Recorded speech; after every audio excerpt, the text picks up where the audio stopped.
Let's take a look at who's eating good, of course, served by Applebee's, and it was a buffet for these guys on Christmas Day.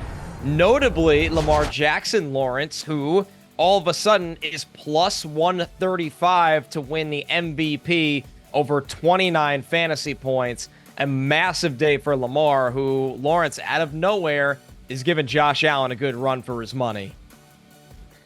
Yeah, man. He came to play. I think when you look at his season in totality, it's kind of always why Lamar stayed in the rear view with the betting odds. It wasn't as close as it is now, but he was the clear second guy.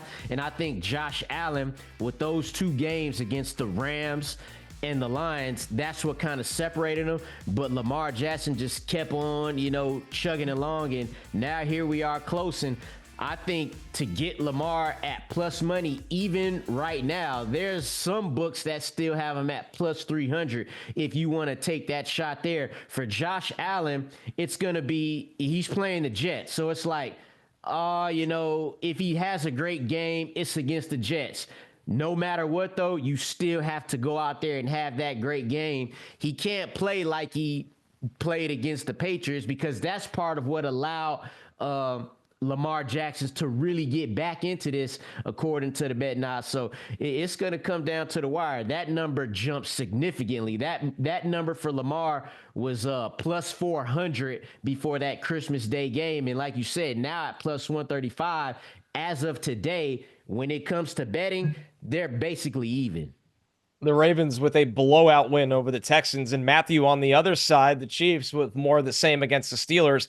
Very quietly, Patrick Mahomes with back-to-back games of 23-plus points here, Matthew.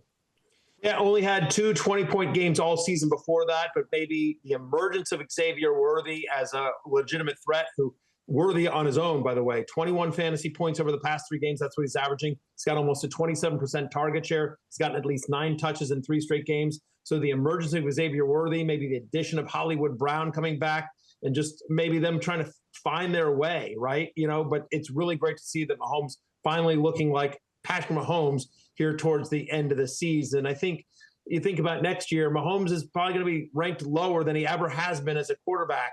He's probably going to be somewhere in that 7 to 10 range, I think. But Worthy has become worthy as we head here late in the season. He's kind of having, again, it's an easy comparison, but it's not a totally incorrect one, which is, similar to Rashee Rice last year, right? They're obviously different players, different roles in the offense, and Xavier Worthy would be the greatest wide receiver in Canadian Football League history if he could play in the CFL, because he seems like he needs that one extra yard on the sideline all the time. But Worthy has played very well recently, so it was for those that have been hanging on to him all season long. He paid off in the fantasy finals.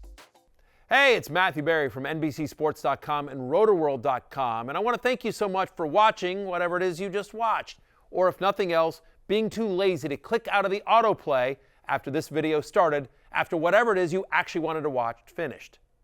But now that you're here, I'd like to take a moment here to ask you respectfully now, okay? I'm asking you respectfully to subscribe to the NFL on NBC YouTube channel. You'll get the latest RotoWorld fantasy news headlines, all sorts of great shows, including my own Fantasy Football Happy Hour. So go subscribe now. Again, I'm asking respectfully.